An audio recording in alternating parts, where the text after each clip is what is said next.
Hello, good morning, good afternoon, good evening mga titas and titos. Mga tita, ngayon ko lang po ito gagawin. First time dahil bored ako.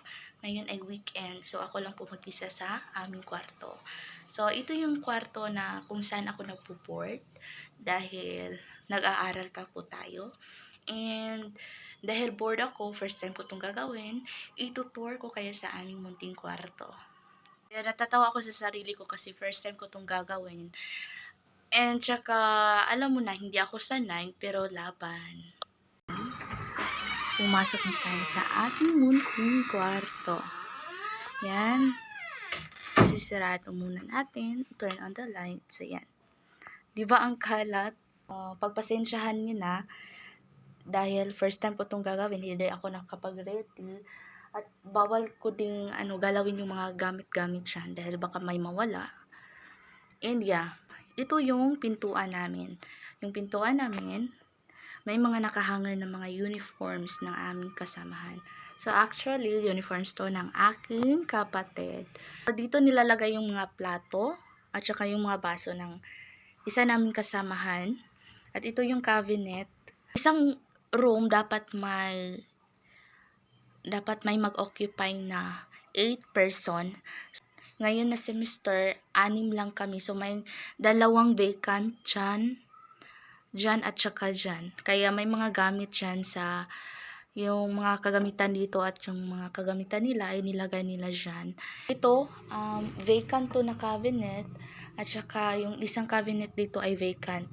Kahit vacant ito, may mga kagamitan yung mga kasamahan namin dito na ginamit muna nila pansamantala. Ito yung table nila. Ang cute ng table nila. Ito yung mga lagayan ng mga groceries nila.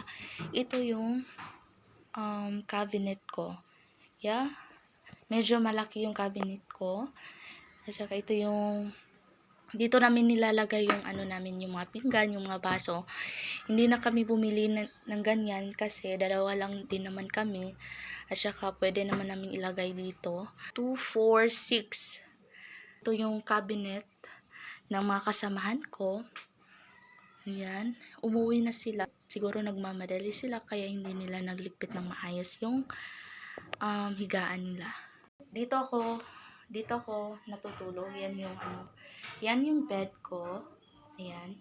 Yan yung bed ko. Tapos, yung may-ari ng bed dito is umuwi sa kanila. Kahapon lang siya umuwi. Ito yung bed ng kapatid ko. Diyan natutulog yung kapatid ko. Umuwi siya kahapon din.